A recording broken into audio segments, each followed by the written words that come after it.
अस्सलाम वालेकुम viewers, welcome to my channel. कैसे हैं आप? उम्मीद करती हूँ खैरियत से होंगे।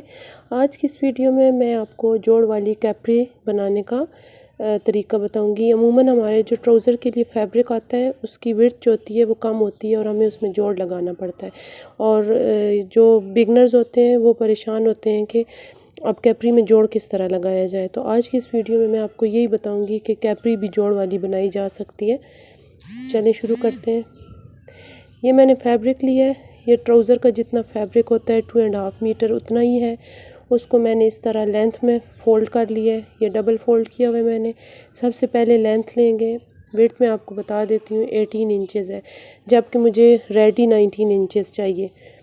ये हेल्दी ख़वातीन के लिए हमें इसमें जोड़ लगाना पड़ता है। अब 38 इंचज़ मुझे लेंथ रखनी है, तो मैं 2 इंचज़ एक्स्ट्रा रखते हुए 41 इंचज़ पे इस तरह से मार्क लगा दूंगी। ये फ्रंट के लिए होगा। ये देखें, इसको इस तरह से पकड़ते हुए यहाँ से मैं फ़ोल्ड कर दूंगी। और अब बैक के लिए मुझे फैब्रिक अलग करना है। फ्रंट की लेंथ से हमें बैक का फैब्रिक 2 इंचज़ एक्स्ट्रा लेना है। और उसकी वजह ये है कि जो हेल्दी ख़वातीन होती हैं उनको ट्राउज़र पहनते हुए खिंचाव महसूस ना हो, तो उसके लिए हम 2 इंचज़ एक्स्ट्रा रखते हैं बैक से। फिर उन्हें वो खिंचाव महसूस नहीं होता और ट्राउज़र की शेप बहुत अच्छी आती है, इसलिए हम 2 इंचज़ एक्स्ट्रा रखते हैं। अब बैक की जो हमने लेंथ रखी है वो फ्रंट से 2 इंचज़ हमने एक्स्ट्रा रखी है। और जो हमने एक्स्ट्रा रखी है वहाँ पे हम इस तरह से मार्क लगा देंगे, ताकि हमें पता चलता रहे कि ये हमारा इतना एक्स्ट्रा है बैक फ्रंट से। अब फ्रंट बैक को अलग कर लेंगे।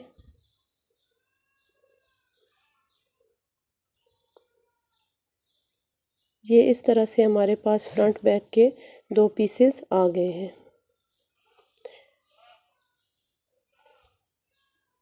सबसे पहले हमने जोड़ लगाने के लिए एक फैब्रिक लिया है जो लेंथ में से निकला था। उसको मैंने इस तरह से डबल फोल्ड करके और 4 फोल्ड करके यहाँ पे रख लिया है।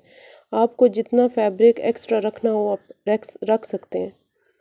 मेरे पास अब इसकी टोटल विड्थ जो है वो 21 इंचज़ बन गई है।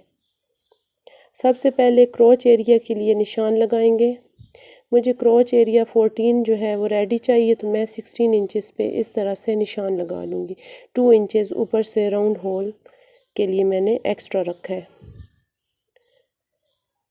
यहाँ से मुझे 19 इंचज़ चाहिए, मैं 19 इंचज़ पे एक मार्क लगा दूँगी। और नीचे से 21 इंचज़ चाहिए, वहाँ पे भी मैंने एक मार्क लगा दिया और ये दोनों लाइंस आपस में मैंने मिला दी हैं।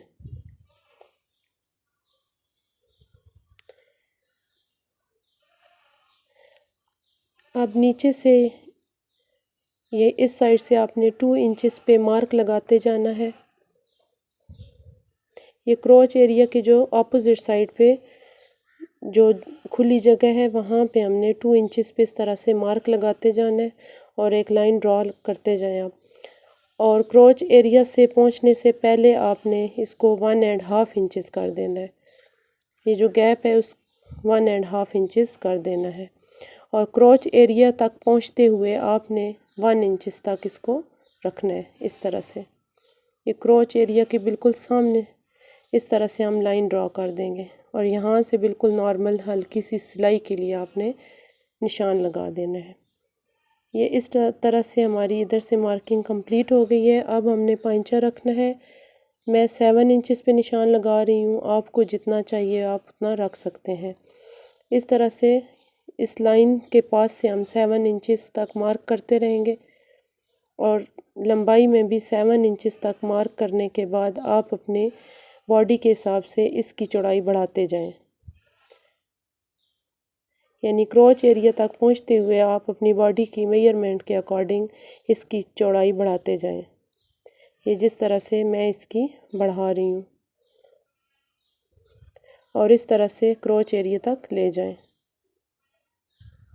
यहाँ से हमने 21 इंचज़ पे निशान लगाना है और यहाँ से हमने राउंड शेप दे देनी है क्रोच एरिया से।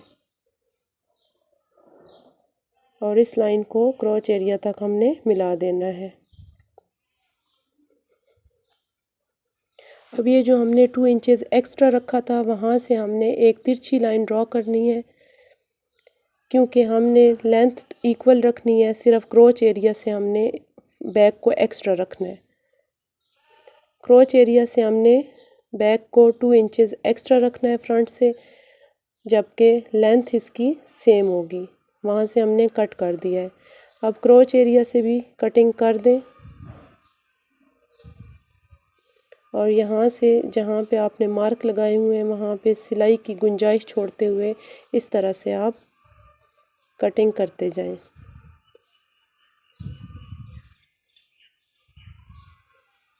इस तरह दोनों साइड से सिलाई की गुंजाइश को छोड़ते हुए हम कटिंग कर देंगे।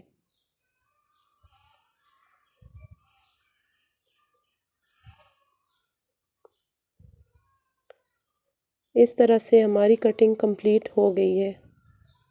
अब हमने पांचे के लिए एक्स्ट्रा फैब्रिक नहीं रखा था, क्योंकि हम इसके लिए एक्स्ट्रा पट्टी लगाएंगे।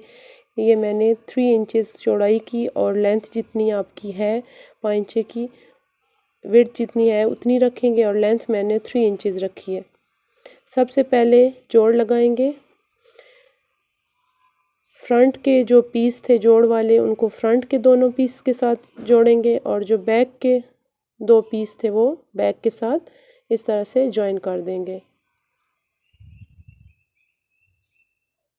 बैक के और फ्रंट के पीसेस में फ़र्क है, क्योंकि बैक के पीसेस लंबे हैं, ज़्यादा विड्थ लंबाई ज़्यादा है, जबकि फ्रंट के पीसेस की लेंथ जो है वो कम है। इसलिए जोड़ लगाते हुए आपने ये ध्यान रखना है कि जो बैक के पीसेस हैं उनको बैक के पीस के साथ और जो फ्रंट के पीसेस हैं उसको फ्रंट के पीस के साथ आपने जॉइन करना है।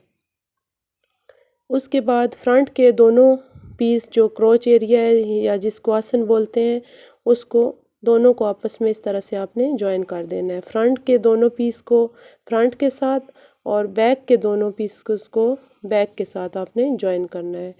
ये इस तरह से हमारे क्रोच एरिया की सिलाई कंप्लीट हो गई है। अब ये हमारे पास फ्रंट और बैक के 2 पीसेस बन गए हैं, ये इस तरह से। अब फ्रंट और बैक के दोनों पीसेस को इकट्ठे रखते हुए साइड की सिलाई लगाएंगे।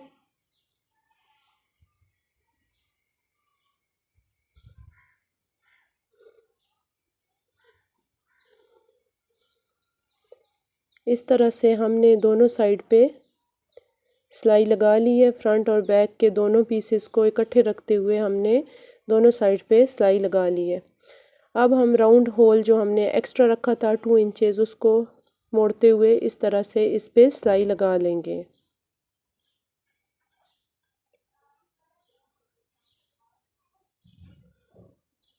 आपने एहतियात से उतना ही इसको मोड़ना है जितना आपने एक्स्ट्रा रखा था।